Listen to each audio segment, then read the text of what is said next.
Isa lang, merong isa na hindi mag-aari at hindi nila papayagan na mamuno ng bansa.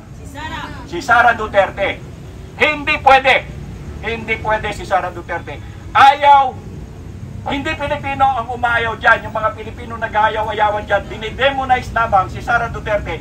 Dahil si Sara Duterte hindi po pwedeng maging presidente. Bakit?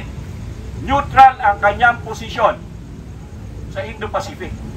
Neutral lang. Hindi ko sinasabi na siya pro-China o pro-America. Si Sara Duterte, neutral ang kanyang posisyon. At hindi ito papayagan ng Amerikano dahil kapag ikaw ay neutral, ibig sabihin hindi ka nila kakampi. Ang kaaway ng Amerika, dapat kaaway mo rin. Pag hindi mo kaaway ang kaaway ng Amerika, ikaw naman ang kanilang kaaway. Kaya si Sara Duterte hindi po pwedeng maging presidente sapagkat ayaw ng Amerikano ang kanyang posisyon.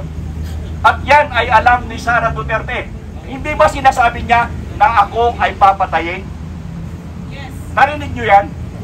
Dahilan sa alam niya na kapag siya ang oposisyon, hindi siya papayagan.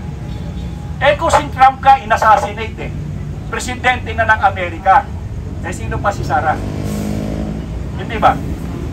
Alam niya yan, kaya sinasabi niya na ako ay papatay. Hindi ba naririnig niyo palagi na kanyang sinasabi? Sapagkat kahit ang kanyang ama, ayaw siyang patakboy presidente. Sapagkat kapag hindi ka kaalyado ng Amerikano, patay ka na. Alam ko yan. Alam ko yan. Meron akong kasama. Ginawa nila yan. At ako, sabi nga nila, ako daw ay meron ng kulungan. Kaya ayaw ko talagang magsalita ng ganito. Pero hindi ko lang talaga mapigilan sarili ko eh. Kaya nga nag-resign na ako. Ako ay may kulungan na akong nakahanda. Sinabihan na ako, tinawagan na ako minsan after ko nung magsalita doon sa Maisog sa Pampanga. Ang kasunod doon, tawag ka agad sa akin. Tumigil ka. At ikaw ay meron ng kaso. Alam niyo yung kaso ko? International Monetary Laundering. Hindi ho local ha, International Monetary Laundering. Tinawagan ako dyan at ang aking sabi niya, meron kang bank account sa Bank of China. Sabi ko, baka sa China Bank, hindi sa Bank of China. Sabi niya, hindi. Sa Bank of China ka na merong account. Tapos sinabihan ako, kilala mo ba itong mga taong ito? Sabi ko, hindi. Lahat yan nagbigay sa iyo ng pera. So, ibig sabihin, itong kadadaldal kong ito na matagal nang sinasabihan sa akin, huwag kang mag-ingay. Ito ho yung kahihinatnan ko. Ngayon, ang sabi ko sa kanila, okay, kung ako may kulungan, meron ba naman pagkain doon? Sir, meron. Sabi ko, huwag nyo lang akong lalasunin. Di ba? So, ang kalalagayan ng ating bansa, sa inyong nakikita, tayo nag-aaway-away, tayo po ay pinag-uulot, tayo ay pinag-aaway-away para hindi natin makita ang kabuuang larawan ng mga nangyayari.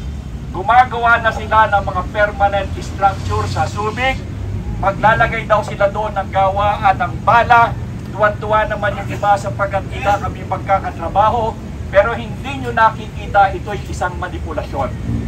Isang bagay lang ang nakakatuwa. Mahaba na ako kasi wala namang magsasalita, di habaan ko na. Ganito yan. Nagpapasalamat ako dahilan sa awayan ng China at ng Amerika. Ang sabi nung isang tagapagsalita at napanood ko, yung daw MAD. Sabi nung Chinese, MAD. Ano kaya yung MAD? Mutual Assured Destruction. Ibig sabihin, pag naglaban ang China at Amerika, walang mabubuhay. Bakit? Nuclear weapon ang labanan. Walang matitira sa atin. Lalong-lalo na, wala man lang tayong panlaban dito. Matagal ko nang sinasabi na dapat magkaroon tayo ng kahit anumang taguan. Kapag nagkaroon ng nuclear war, merong nuclear fallout, patay tayong lahat dyan. Eh wala man lang tayong taguan dito eh. Hindi tayo gumagawa at ayaw nilang gawin. Anyway, ito ang sabi ng China na napanood ko. Yung daw ika na mutual assured destruction, Dahilan sa ang China ay meron ng capability na magpaputok ng missile nila diretso papunta sa Amerika. ICBM, meron na. So ibig sabihin, ang sabi nila, we will not harm the Philippines. Itong sabi nila, we will not harm the Philippines.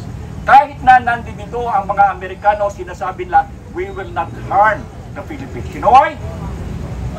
Panahon pa ni Mahoma, kaibigan na natin ng Chinese eh. Dinidemonize tayo ng Amerika na yung Chinese na yan, kinokontrol ka yan. Bakit? Alam niyo ba kung bakit dinidemonize ng Amerika ang China? Dahil lang sa tinatawag na hegemony. Alam niyo yung hegemony? Ibig sabihin sila lamang ang pinakamakapangyarihan. Ang problema, may challenge na sa kanila sapagkat ang China ay lumalakas at nacha-challenge yung kapangyarihan ng Amerika na hindi nila papayagan. That is why yung Indo-Pacific na yan, yung daan na yan ng Taiwan, kasi billion yan, trillion ang dumadaan dyan ng negosyo ng mga shipping line. Kapag yan ay nakuha ng China, o ibig sabihin ay nagkaroon ng parte ang China dyan, hindi na magkakaroon ng hegemony ang Amerika. At ayaw nila yon. Kung kaya ang ginagawa nila, tayong mga Pilipinos, kasi malapit lang tayo doon sa daanan doon lang sa Pagudpod, di ba? Tapos doon, Taiwan na, marinig ko na yung taon na yung tilawak ng manok So yung strait na yan ang kanilang kinokontrol at kinokontrol ng Amerika. Sinasabi lang nila na Taiwan yan, pero ang talagang issue dyan, yung Indo-Pacific. Ano yung lugar ng Indo-Pacific na yan?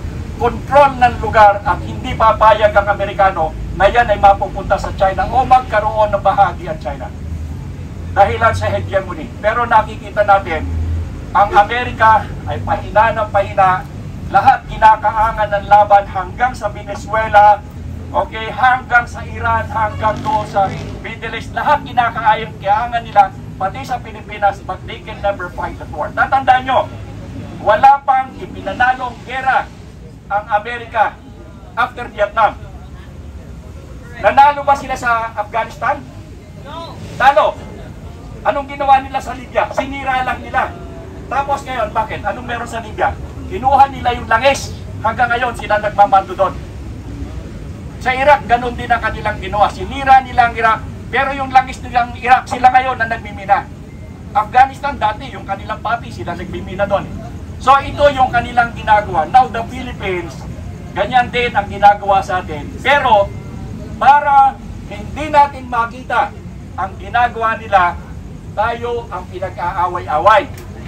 Ngayon naman, yung mga Pilipino, tatandaan nyo, kapanahunan pa ng Kastila, marami ng traidor.